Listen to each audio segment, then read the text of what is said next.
কুরবানি করার যে ছুরি আছে, ছুরি রাখে, চাপাতি রাখে, এইগুলো আগে থেকেই পুলিশ যাতে তল্লাশি করে, যাতে আমরা ঢোকার আগে কোনো অনাকাঙ্ক্ষিত জিনিস, এবং তারা এই মাদ্রাসাটাকে একটা ব্যারাকের মতো ব্যবহার করে। এই মাদ্রাসার কচিমতি ছাত্রদেরকে আমাদের মোকাবেলায় পেশ করে দেয়, তারা আমাদেরই সন্তান, আমাদের মোকাবেলায় যদি পেশ করে দেয়, অনাকাঙ্ক্ষিত ঘটনা ঘটলে এই জন্য আমরা দায়ী থাকবো না। নিজামুদ্দিন মার্কাজের অধীনে ব্যবহার হয়ে আসতেছে এবং এই কিছুদিন আগে যে একটা অস্থিরতার কারণে তৎকালীন হুকুমাতের পক্ষ থেকে বৈষম্যতার সঙ্গে আমাদেরকে মাত্র 2 সপ্তাহ দেওয়া হয়েছে।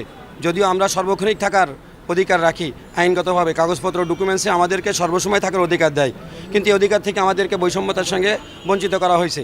এখন শুনতেছি কয়েকদিন যাবৎ আমাদেরকে হুমকি দুমকি দেওয়া হচ্ছে যে আমাদেরকে আগামী শুক্রবার 8টার থেকে ঢুকতে দিবে না।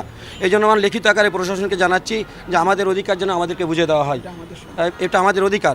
এবং এই জন্য যদি নাকি এই যে শুক্রবারে 8টার ভিতরে না দেওয়া হয়, তাহলে বাংলাদেশ থেকে লক্ষ লক্ষ জনগণ তবলিগের সাথে, কোনো ছোট ছোট বাচ্চারা না, তবলিগের সাথে যারা জানমাল দিয়ে তবলিগের কাজ করে সারা দুনিয়াতে, তারা সব জায়গায় চলে আসবে।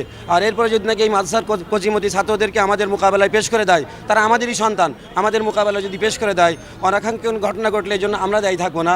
এর জন্য যারা পেশ করবে, যারা ওদেরকে আনবে, তারাই দায়ী থাকবে। এই জন্য আমরা আপনাদের মাধ্যমে পুরো দেশকে জানাতে চাই, প্রশাসনকে জানাতে চাই যে আমাদের ন্যায্য অধিকার আমাদেরকে বুঝে দেওয়া হোক। এখানে কোনো অনাকাঙ্ক্ষিত ঘটনা না ঘটতে পারে। আমরা আগেও দেখছি তারা মাদ্রাসার ভিতরে দেশীয় অস্ত্র রাখছে, লাঠি রাখছে, পাথর রাখছে, এরপরে যে কুরবানি করার যে ছুরি আছে, ছুরি রাখে, চাপাতি রাখে, এইগুলো আগে থেকেই পুলিশ যাতে তল্লাশি করে, যাতে আমরা ঢোকার আগে কোনো অনাকাঙ্ক্ষিত জিনিস, এবং তারা এই মাদ্রাসাটাকে একটা ব্যারাকের মতো ব্যবহার করে।